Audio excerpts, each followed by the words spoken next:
মহিলাৰী ডাঙৰীয়া আৰু মই নিৰ্বাচনী প্ৰচাৰত অংশ ল'লোঁ।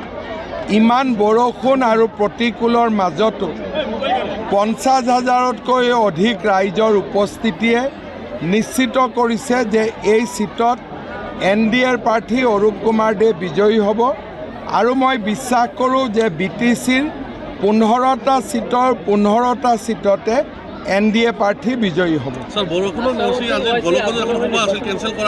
গোলকগঞ্জতো বহুত মানুহ আছিলে, মই টেলিফোনতে ক'বলগীয়া হ'ল আৰু অৱশ্যে গোলকগঞ্জত কেইদিনমান পিছত ভাৰতৰ গৃহমন্ত্ৰী অমিত শ্বাহ ডাঙৰীয়াও আহিব।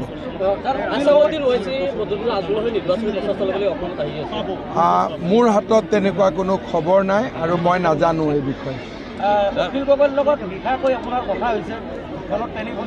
চাওক, এই বিষয়ে মই স্বীকাৰো কৰিব নোখোজোঁ, অস্বীকাৰো কৰিব নোখোজোঁ, মই বিশেষ কথা ক'ব খোজা নাই।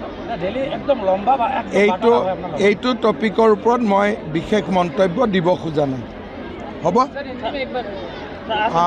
आज हमारे बिजनी में NDA की प्रत्याशी अरूप कुमार दे के लिए मैं और BTC का चीफ हग्रामा महिलारी दोनों ने प्रचार किया।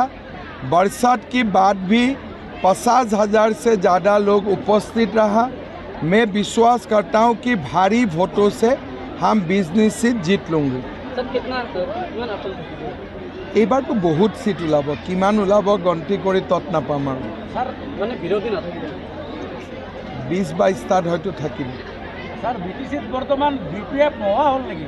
কাৰণ হাগ্ৰামা ডাঙৰীয়া অকল NDA কৈ থাকে, নিজৰ দলৰ নামে নকয়। NDA মানে BPF, BJP, AGP আৰু য'ত BTC বুলি ক'লে BTC, নাঙল মানে BTC, পদুম মানে BJP, কিন্তু দুইটাই মিলি NDA।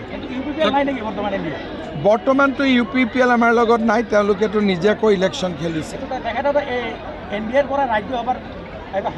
ঠিক আছে, মোৰ নিয়মটো হ'ল কি যে যোনে যি পাব লাগে সেইটো পাব লাগে, কিন্তু BTCৰ উন্নতিৰ কাৰণে আজিৰ দিনত BJP আৰু BPF লগ লাগিলেহে কাম হ'ব।